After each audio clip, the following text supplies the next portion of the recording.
Hello friend, সকলকে রত্নাস কিচেনে স্বাগত। আজকে বানাবো ম্যাঙ্গো মিল্কশেক। তো এখন তো পাকা আম এখনও রয়েছে, তো আমি এখানে দুটো পাকা আমকে এমনি ছুলে নিয়েছি, এখানে কোনো পাল্প বার করিনি। তারপরে নিয়েছি 1 চামচের মতো চিনি, নিয়েছি কাজু আর নিয়েছি দুধ। একটা মিক্সিং জার নিয়ে নিয়েছি, দিয়ে দিচ্ছি চিনি, দিয়ে দিচ্ছি কাজু, দুধ নিয়ে নিয়েছি জারের মধ্যে।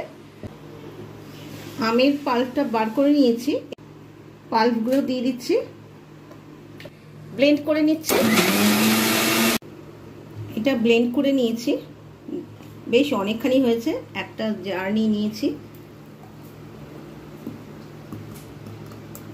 একটু একটু যদি ম্যাঙ্গো থাকে তাতে কোনো অসুবিধা নেই, আমি ওপর দিয়ে আরেকটু ম্যাঙ্গো দিয়ে দিচ্ছি, তাহলে খেতে আরও ভালো লাগবে। কেন প্রত্যেকটা বাইটে কিন্তু ম্যাঙ্গো পড়বে, ভীষণ ভালো লাগবে।